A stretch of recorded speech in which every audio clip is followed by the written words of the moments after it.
All right, my friends, welcome to the RPG Backlog. This is Prof Plays Games, Larry from the Prof and Dev Play Games podcast, and we are here starting a new arc. We just finished the Final Fantasy XII arc, which was, I enjoyed it quite a bit, and now we are embarking on Undertale. And I've got Scott here, who's going to play through the game with me. So, Scott, tell us a little bit about yourself. Tell the audience a little bit about yourself. My name is Scott, and I love games. I've played D&D since I was like a young kid. I had an older brother who was DMing, just like for us neighborhood kids. And I was always into computers. And, I was playing computer role-playing games from, the mid-'80s or so. And I just love all different kinds of games, tabletop, board games, computer games, but especially, role-playing games. What CRPGs were you playing back in the 80s? I think my first real RPG was Ultima 3. Oh, nice. I don't know if you've played the Ultima games at all. I haven't, but I've read a lot about them. Yeah. So Ultima 3 was like a really kind of like basic RPG for the time where there wasn't like any role playing. It was really just, you had your fantasy classes and your characters and you build a group and you'd go and fight monsters and go into dungeons and stuff. But that was like the closest you could get at the time. Like early 80s, I think. I'm not sure when it came out, but it was great. And then like Ultima 4 was the first one that actually had this whole story about how you're a person from the real world who was transported to this fantasy world, and you had to get back, but to get back you had to become the avatar, and you had to embody these 8 virtues, and you had to kind of recruit this, all these different companions, and you had to, do all these things to become like the avatar of truth and justice and sacrifice and humility.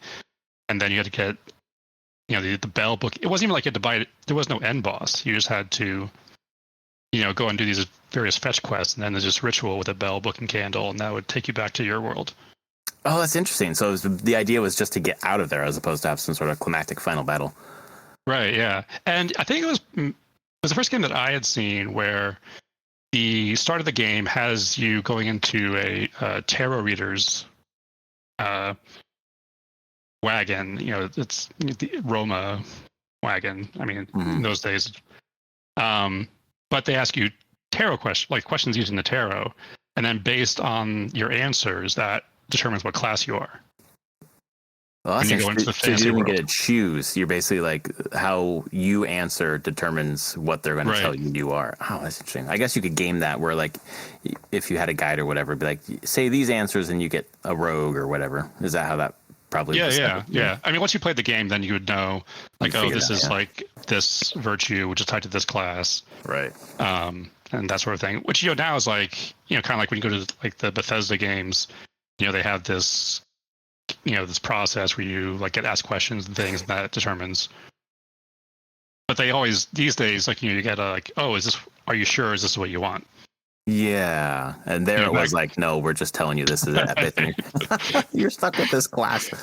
Yeah, I think it reminds me of Fallout 4. I think where you're staring in the mirror as your avatar and answering. Aren't you answering questions there? I'm playing New Vegas right now, so I played the original. God, Scott, Fallout we should have chosen New Vegas. Is that in your backlog? I was about to start it, and I was like, no, we're going to do Undertale. Oh, really? That's hilarious. That's really funny because I've been watching the show, and I'm like, exactly. Yeah, I need to, like everyone else, let's get back into Fallout. Right. How far are you into? How far are you into New Vegas? I mean, I don't know. I can tell you how many hours I played. That's what I mean. Yeah, how many hours you played? Where is it? New Vegas. I played 20 hours. Okay, so you're pretty far in. Yeah. Wow, that's hilarious. That's funny. I played Fallout 1 and 2 back then, like on my Commodore 64, and then I had never played the Bethesda ones at all. And so you haven't played 3 or 4? This one's your first one of those? No, I played 3 now. Oh, okay, got it. But I watched the show and I was like, and then someone said, you can get all the Fallout games for $25. And I was like, well, how could you refuse that? Yeah. Exactly. Pretty good price. So I just finished 3, and let's see, I think 97 hours. In 3? Yeah. Okay. And so Vegas, I'm at 20 hours. Oh my God, I was so worried about imposing on your time to have like a 7 to 9 hour RPG with Undertale. So I'm no longer worried. That's awesome. That's great. Yeah. Wow. So many people have dived into Fallout after watching the show, which is pretty cool. Yeah, I mean, definitely. Like you watch the show, and like I said, I played the earlier games, and I was like, oh, that feels just like reminded me of it. And I was like, oh, I want more of that. Yeah, I thought the show did really well to be like, it really felt like the next iteration of Fallout, where like this is the next, Fallout 5 or whatever. Like there's the main quest, there's the side quests, people getting, NPCs and weird ass shit from the NPCs. Yeah, it's very cool. Yeah. Awesome. So you played 3 and 4, but you haven't played New Vegas. I have not played New Vegas. Yeah, I played 3, and then I did not finish 4. I probably got 20 hours into 4 and just petered off, which was part of the reason why I'm excited about this project, because it makes me stick with the games. I've had very bad experiences where I will play 50, 80% of a game, and then just like the new shiny comes out, and I move on to the next thing, and I don't finish. So this year has been finishing old games. I finished Elden Ring, finishing Final Fantasy 16, and then trying to start and finish other things in my backlog. Yeah. So Elden Ring is tough, right? I haven't played it, but I've heard that it's very tough. Elden Ring is so interesting because it's the first FromSoft game, like the Souls game, that I got into, and for probably was it Dark Souls? Yeah, so Dark Souls 2, Demon Souls was first, I think, Dark Souls 3, and then Bloodborne, Sekiro, and then Elden Ring. Okay. But all my friends got into it, and we were playing, not together, but we were playing at the same time. And then I just got stuck at the cap midway, 60% through the game, and just got stuck and kind of put it away. I was also, it's very dark too, so I had to move on to something brighter.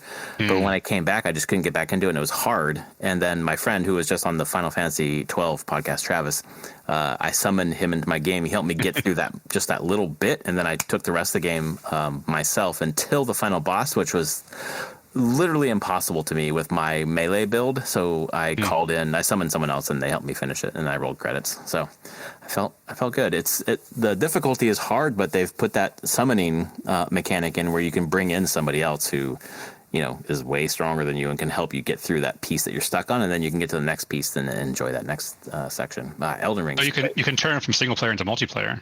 Basically, yeah, because you can summon one person. Yeah, you summon one person into your world, and there's like some parameters on it where you have to have certain items, and you're limited. What happened? There was some sort of limit where he was. Yeah. So he's way higher than my level, but I think he had to stay within 5. He got significantly debuffed, so he lost like half his. Yeah, exactly. He lost half his health and half his magic pool or whatever, but still, it was. 2 of us together were able to take down the next boss, and then I can move on. So yeah, it made it a lot easier. I put 83 hours into that game. No, I'm 87 or so total over. Really, it took me about 2 years. I get to play. I usually play like an hour a night after everyone's gone to bed, and then so I work my way slowly through things. Yeah. It's hard to find time. My daughter is almost 12. It's like now she's a little more independent, and I actually have the time to do these things. But for years, I just didn't have like the energy or the time to. Yep. That's where I'm at. I mean, she's 6, so there's it's a lot of family time, but then just a bunch of work. So work and then family time, and then everyone's asleep around 9:30. So then I get like 9:30 to 10:30, and then I start getting sleepy. So it's like I'm struggling. Like, please God, let me stay till 11 tonight. Yeah. So especially like I'm playing a text-heavy RPG right now. Not Undertale, obviously I haven't started yet, but I'm playing a 1000X Resist, and there's a lot of reading games at night. I start to fall asleep. So yeah, it's a tough life trying to play games. But I'm what glad game you is got. it? It's called 1000X Resist, and it just came out like a week ago. I was thinking about recommending it to you. It deals with kind of like the aftermath of a pandemic, where there's only one person who survived it, and then they're cloned. And I was like, oh, this is a pandemic game. And then it turns into like a diaspora game where there's the Asian diaspora that comes from, or Hong Kong specifically, that comes from Hong Kong, and the politics of people who've been here for a while from that diaspora and people who are just coming and assimilation. And there's it's very political, but there's a huge pandemic component to it. That is like, it may be interesting to you, or it may be like, no, I definitely don't want to play this for that reason. No, I don't mind. I know like some people like my wife are just like, I don't want to see it in shows. I don't want to. Yes, exactly. Yeah. But I don't mind. I find it, I like it when games sort of reflect the themes of like everyday reality, and sort of have that, I don't know, like political stuff, especially. Yeah, this one's very political, but I too just love a prism to kind of experience what we're experiencing now. Maybe a little bit later, because like I don't know, have you played The Last of Us? It was a PlayStation game. I watched the show. Okay, so same idea. So basically the fungal pandemic or whatever hits. But The Last of Us 2 came out right at the beginning of the pandemic, where like this decimated world following a pandemic, and I was like, I absolutely cannot play this game, and I didn't play it for years. So I understand the getting some distance. Right. At the time it was too raw, but now you have exactly. Yeah, but I thought of you because I was like thinking about us recording tonight and how we met, which is we were both at a theater and you were wearing the same mask that I wear, and I just came up to you and like, we're going to be friends, man. I've never seen anyone else wear a flow mask. No, exactly. So I was like, oh, and then your wife knew my wife, and that was kind of. Isn't that interesting? Meant to be, yeah. Yeah. So when I saw you, I was like, I have to go talk to him. Right. So and there we go. Now we're here. Yeah. So we're here to talk about. Well, we're not going to talk about Undertale now. We're going to talk about just games in general. But we are going to play through Undertale. Undertale came out in 2015. It's an indie game by Toby Fox. The basic premise is a kid falls into the underground, under the surface of the earth, and tries to get back out.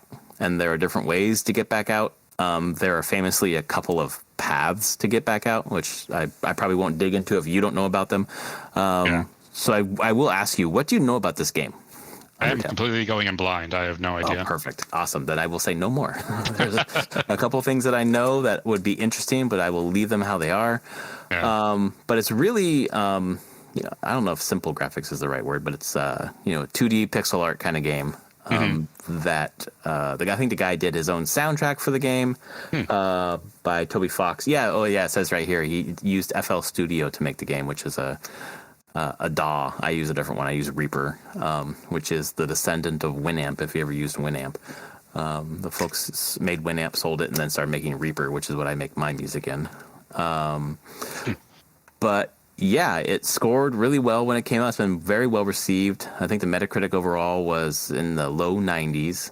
And people just have continued to talk about this game in podcasts. I listen to a lot of gaming podcasts, especially RPG podcasts, and it's always coming up as reference, and it's always been a hole in my gaming knowledge. So I wanted to hit it. And after Final Fantasy 12, which was like 53 hours for me, I wanted something a little shorter. Yeah, I've only ever played, I think, 7. Final Fantasy 7, the original? Yeah, like that was like the PlayStation game, right? Or PS2? Back in the 90s. Uh-huh. Yeah. And I remember, I don't know, I played Phantasy Star 2 on the Sega. Oh, cool. The Saturn, I think? Was that the Saturn, or was that the... No, the Sega Master System. Oh, the Master System. Oh, we're going way back. Okay, got it. Yeah, the original Phantasy Star was the first exposure I had to JRPGs. I remember liking Phantasy Star, but Final Fantasy 7, man, I just want to walk from one point to the other without getting attacked. Yes, random encounters kind of suck.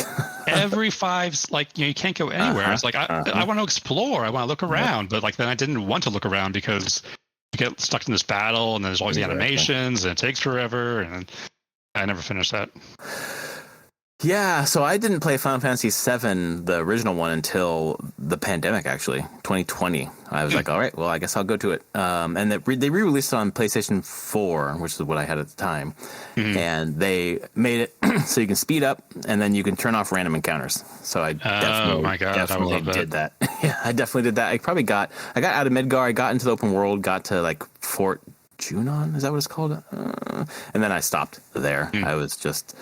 I had my fill and bounced on to the next new shiny. I just finished the remake of Final Fantasy VII, so the opening Midgar section, and just fell in love with it. That was this year. That was one of the backlog games that I'd had forever that I was like, I need to, finish or play this so that I have some fluency with that, and I just fell in love with the characters. So, how long did you say it took you to finish it? 45 to 50 hours. I just I did all the side stuff. Wow. I think I could have mainlined it. I think if you mainline it, it's more like 32 hours or so. That's not bad. I remember thinking that it was like way too long and convoluted and big. Well, but this is true. That is true. I mean, they took it's like a 50-hour game that they then turned into a 40-hour game, and then the new one that came out this year, Rebirth, is like 60 or 70, and there's still one more to go. So, I mean, I spent 100 hours in Fallout 3, so obviously I don't mind long games. I think it was just the tedium of the encounters in that one. Yeah, and in the remake, they're not random encounters. Right. So they're there on the overfield, just like 12. But it's random encounters, man. I really don't like them. I mean, in moderation, I don't know. I think they're okay. Yeah, I mean, I guess I see that for me, it's about like the grind. So in my experience, at least, the RPGs that rely on random encounters so much is like you really have to grind to get to the next part of the game or whatever. And it just time gates things a little bit too much for me because of my, I don't know, lack of patience or my inability to not get distracted by the next new thing. Right. I mean, it's tricky balance. Like if they're required for the XP or loot or whatever to get to the next area, then it becomes like an obligation or a burden. Yeah, exactly. And that's the issue. What was your first computer RPG? Good Lord, what was my first? What would we consider my first computer RPG? Like CRPG specifically, boy. I mean, I'm going back to Diablo, and I don't even know if that counts because that's an ARPG. But Diablo 1 on the PC. I mean, sure, I think that counts. I mean, that was like descended from the NetHacks and rogues that were like text-based versions of like D&D, but like Ultima 3, like they were just very basic. Just going down into the dungeon lower and lower and lower. I never beat it. My cousin and I got really into playing that game. So that's my first experience playing RPGs, and then Diablo 2, when it released, I got it on release because I was so excited because we had such a good time. I had such good memories of Diablo, and then Diablo 2, I lost my life to Diablo 2. That was right at the beginning of college for me. It's in my sophomore year, I think, and just played the shit out of it, and then came home for the summer with my cousin who I grew up playing games with, and that's all we did all summer. We no-lifed Diablo 2 throughout that whole summer, and it was... Blizzard games in the 90s, that was like the big thing. They were just so amazing. They were like, the cinematics and just the gameplay was always like very finely tuned. And Diablo 2 really refined. I mean, it added so much to Diablo, the original Diablo formula. And then even with the games that came after, like I beat 3 and just didn't really, it was all right. And I've played and have not, completed 4 at all. Like 2 is the one that it just got it right in my view. So that I'm thinking about other RPGs from that time. I didn't really get into RPGs in my early gaming life. It was only when I came back. So I played games up until finishing college, and then went away to the Peace Corps, did grad school, and then came back here and got a PC for work and played just Team Fortress 2. I played a multiplayer game. That was kind of all I played until around 2015 when I got a PS4 and then started digging into,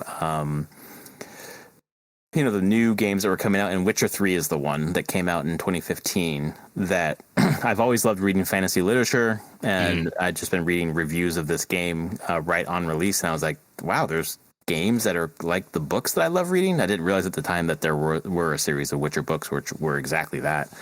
And then I absolutely, like head over heels, fell in love with Witcher 3. The story, I could not stop playing that game, digging through all the side quests, the character moments between Triss and Yen and Geralt. And when I finished, I was just like, it was like an epiphany that games could be like this. I was telling my friends who were like really hardcore gamers, and they're like, so have you played Mass Effect? I'm like, no, what is Mass Effect? And then I went to Mass Effect after that, and I was like, oh my God, there are more games like this. Mass Effect 2 being one of my favorite games of all time, and just then it was off to the races. Right, like you missed like decades of. I did. I absolutely did. And thinking about my early life, my attention span was not good enough to stick with like Final Fantasy, the original. And I'm trying to think of any other RPGs I had for the Nintendo or Super Nintendo, because those are the only consoles I had. Probably had Zelda, right? If you had the Nintendo. I did, but I never, again, with the original Zelda, I played that a lot and never got past, maybe like the third or fourth dungeon. I just would always get stuck. And then Link to the Past, I had in the Super Nintendo, same thing. I would get stuck. So I don't know if it was my brain power, if it was my patience, trading the console with my brother, where I'd play for a little bit, then it was his turn, so I'd go do something else and come back and forget where I was. Right. So that's the thing about RPGs, right? Like that's why I never really was playing games for a long time, because I didn't have the attention. Like you have to like keep so much stuff in your head. You do, yeah. Especially back then. Like back then, you didn't have auto mapping and quest tracking, and you had to like write things down. Yeah, or just remember them. Yeah, exactly. Yeah. There's no guide, great. No game facts online, no guidebook with you. And I think that's a benefit to me now, where like I was saying with Elden Ring earlier, but other games too, even Final Fantasy 12. Like, thank God I had Anthony to help me through some pieces of that, to like where to think to go next. But also the guide, just to go to a guide, to go to a friend and just say, okay, I'm here, I'm stuck. Okay, here's a tip for how to get out of there, and then you get past that friction point, and then it's another 3, 4, 5 hours of just I'm good to go, and then you hit that point again. Whereas earlier in life, I'd hit that point, have nowhere to turn, and be like, all right, I'm done. I don't know what the hell I'm supposed to be doing. Right, exactly. Yeah, I remember. Me and my friends used to play. Aside from like the Ultimas, there was like Bard's Tale. There was the D&D Gold Box games by SSI. But we used to like have graph paper and map like the dungeons. Oh, dang. Yeah. Because they were so convoluted, and there's no, like I said, there's no auto mapping or anything. So you had to, you had to map it out yourself. Right. To know how you can get back out or go to a different area. Yeah. Yeah.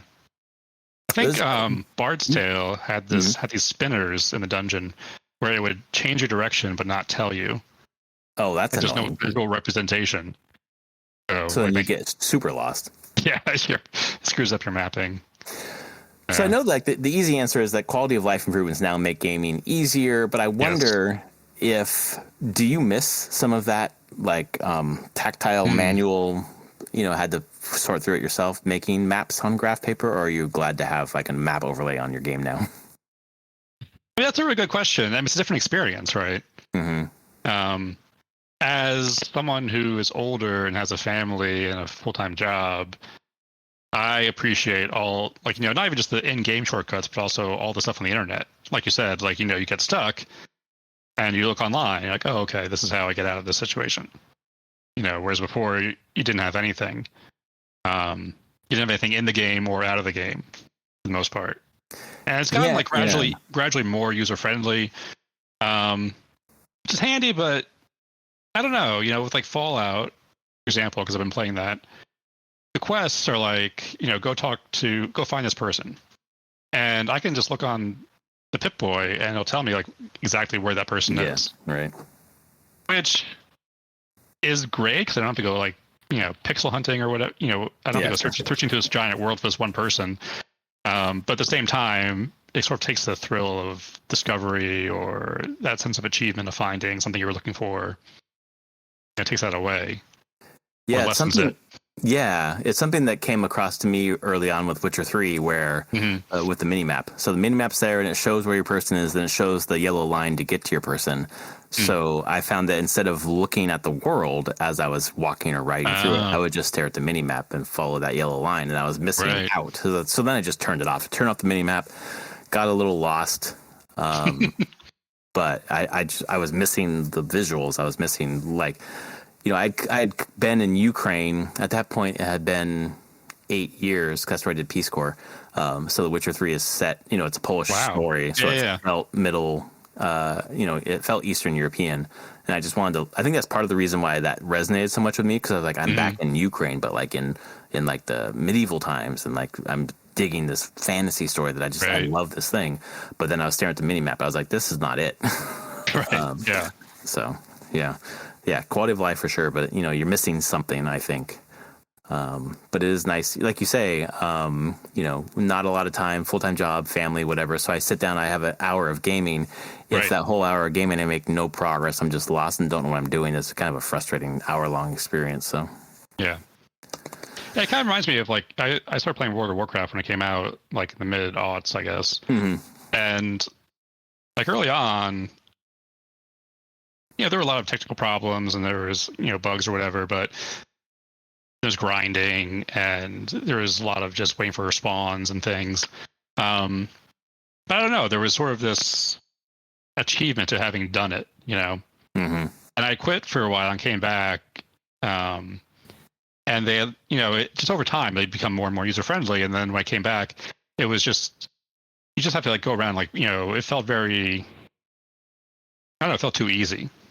Yeah, the rough edges have been sanded off completely, where it's just like a smooth, slick experience. Right. I was like, it just didn't have the same, I don't know, it didn't fulfill that same need I had, I guess, it didn't fill me up in the same way. Yeah. I can totally see that. My thing with gaming, like having those experiences and walking away or whatever and trying to come back, and again, like those touchstones in my life, Witcher 3, Mass Effect 2, Baldur's Gate 3, Final Fantasy 7 Remake, like are such a, I don't know, like immersive experience that is almost like a gamer's high. I kind of equate it to a runner's high, where when I'm running, you get to that point where like, oh, there's that runner's high. That's that feeling that I'm chasing. Mm-hmm. When I finish a good book or finish a good game, I immediately want the next one that's just like that. And it's so hard to find the next experience that replicates that feeling of just like being that immersed in that. For me, at least, it's story and character. Finding story and character that's that engaging is not always easy. Yeah. But actually, I don't know, with the immersiveness, like that's what I love about the role-playing games, is you can really just feel yourself sort of inhabiting this world. Yeah. And these characters, and it's hard to pull off, I think, for the games. The writing, there's like writing and has to be there, and the voice acting and the environments. But yeah, when you hit that, I don't know, for me that's, if like I said, there's like this sort of high to it. I don't know. It really is, and it's I wonder, like when I'm looking at new games, I'm thinking like, is this the one that's going to give that to me? And then it doesn't, and then it's ultimately disappointing that I put it down. And looking back on my gaming history that's littered with unfinished games, like was that it? There was Anthony, the dev, gave us I'll send it to you. I'll put it in Discord for you to take a look at too. But it's a gaming motivation test that their studio uses. They take it every year just to like calibrate why the team plays games. And I can't remember the nodes exactly, but it was like it's like imagine a circle, and around the perimeter of the circle at every, I don't know, 70 degrees or so, there's a dot that represents something. One is like immersion, one is achievement, one is difficulty. I can't remember all the other ones. One's social. And if you answer highly on several of those polls, basically, like your histogram, maybe that's the wrong word, but the image kind of pulls closer to the perimeter the more you answer. And like Anthony and Travis, they had their answers were such that they had like 6 or 7 categories that were really important for the motivation, and mine was literally just one. It was immersion, like as much as it could go to immersion. So instead of looking like a star, it just looked like this weird ass diamond thing. So then it really kind of changed. This was recently that I took it, and I look back at all the games that those touchstones for me are the ones that I put aside, and it's like they were not immersive, and I put them aside, or they were immersive and I could not stop. I wanted to just live in that world. So that's so interesting that it makes sense that the game companies would have that sort of those metrics, I guess. Yeah, it's really cool. He didn't dig into exactly what they then did with the data, but I just kind of assume like, if you're into X, Y, or Z, like, let's make sure that the games you're working on are those things. Like, you're working on something that hits your values as a gamer too. Right. But he works at he works at System Arrow, who does he works on Astroneer. So they have a specific type of game that they make. So. Right. I don't know if there's for role playing games or tabletop games. There's a sort of historian, Robin D. Laws, who like codified the 7 types of RPG players, and like Okay. like the same thing. Like you have different levels of the different categories, depending on what you want out of the RPGs. And it's sort of like a way to try and make people, if you have a group, you have different people who like different things, and it's helpful to know like who likes what in terms of like creating the story, and who do you like, what do you actually put in it to cater to your players. To like keep them engaged, or to. Oh yeah, so the categories are the power gamer, it's you're like min-maxer. Yeah, sure. The butt kicker, they just want to like kill things. The tactician is thinking more about like strategy. The specialist favors a particular character type, which he plays in every campaign in every setting. Yeah, I've known a few players like that. Usually it's ninja that they want to play. The method actor, the storyteller, and then the casual gamer is just like someone who shows up, like your friend who's just like, oh yeah, I'll play with you guys. Yeah. It sounds like you'd be sort of like a storyteller, or maybe method actor. That you want to. That's hilarious, because when you said all these things, I was thinking in my head, I am definitely the storyteller. That's the only reason why I show up to these things. I joined a friend's D&D. I did a one shot with them, and that was a lot of fun. So then I joined their campaign.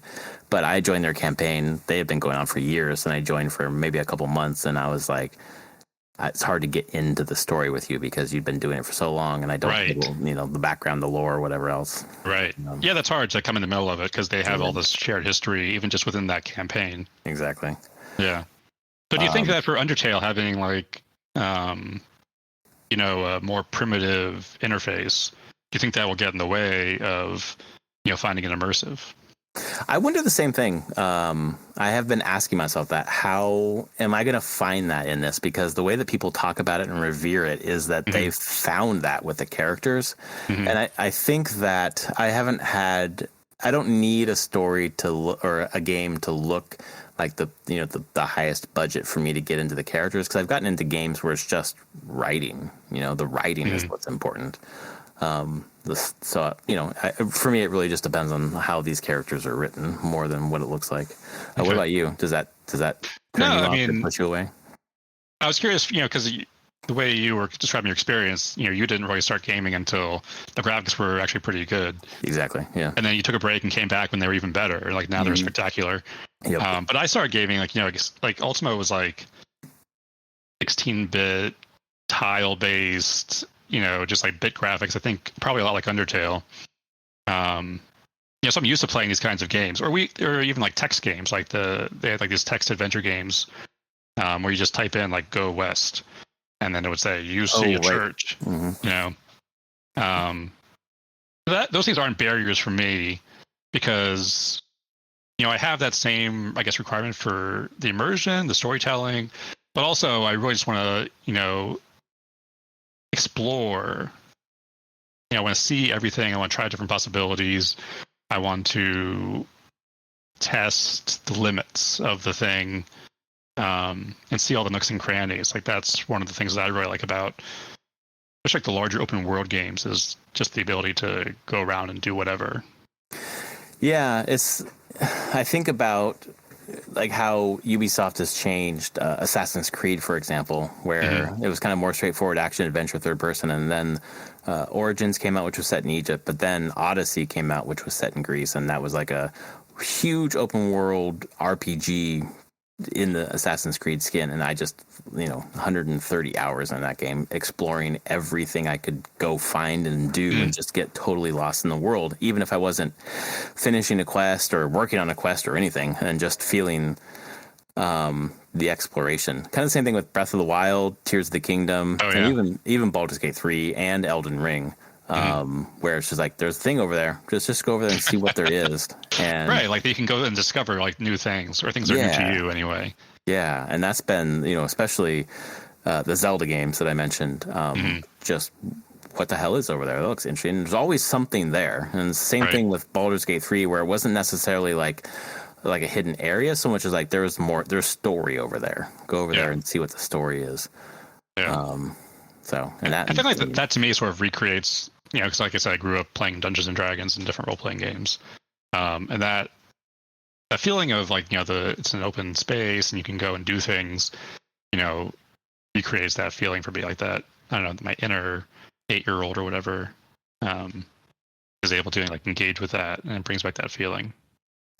Yeah, and it's been when the pandemic hit, we were just in the house, so I really fell into playing games with friends, but also playing. I picked up Disco Elysium during that time, and just other action adventure games or whatever. Not Breath of the Wild, but struggling to remember which other ones I'm thinking of. But the ability to explore when I couldn't go out and explore, and be able to live that kind of life was super helpful for me.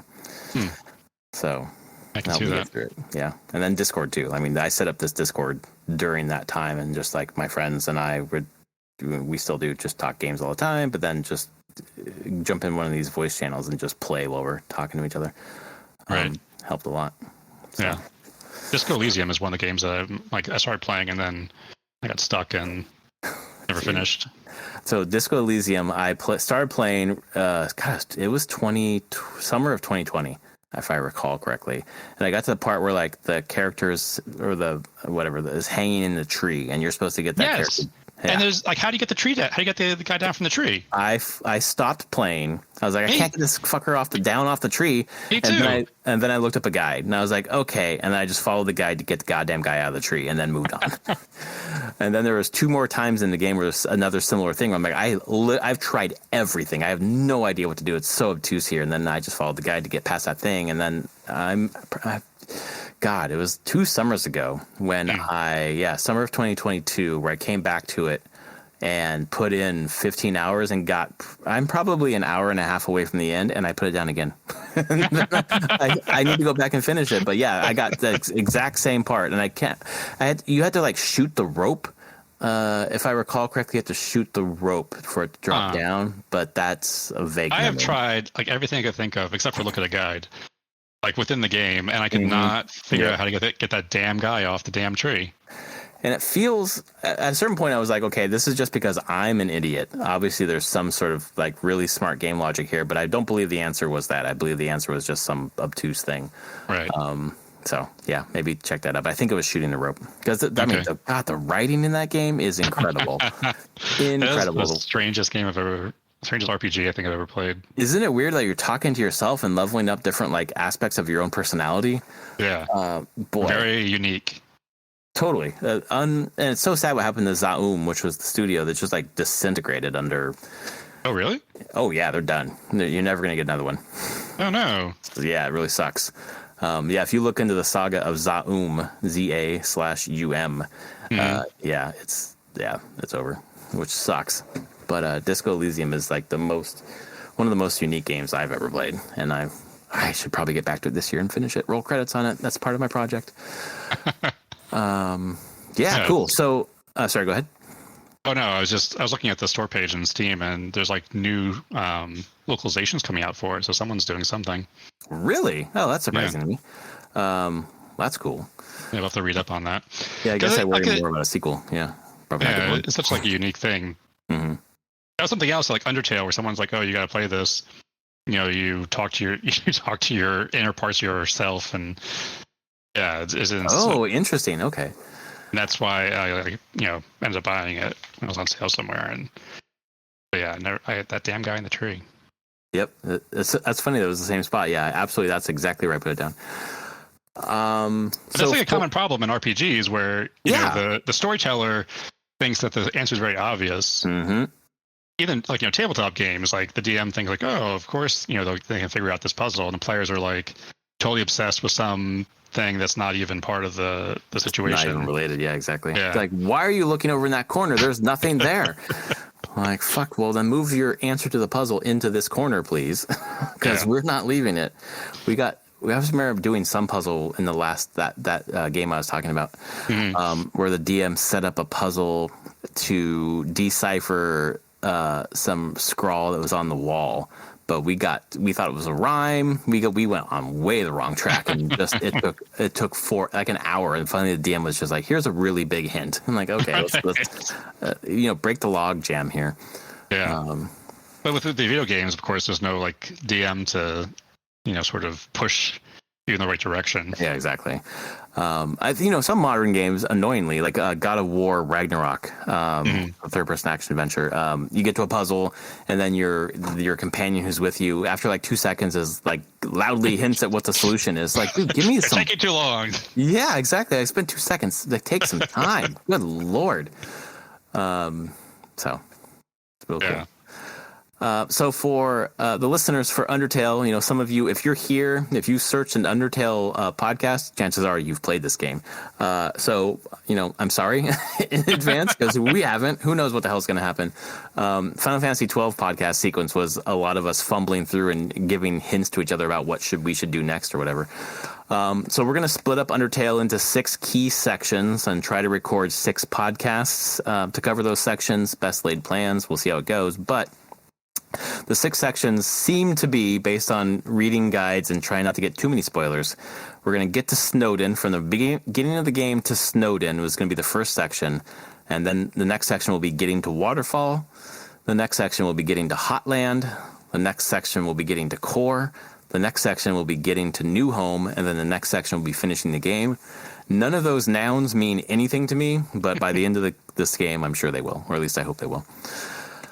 So the process as always is to get a podcast a week out there, and we probably get through this in about a month and a half of podcasts. So thanks for being here on the ride. Glad to have you here. If you like us, please rate us on your podcast service of choice.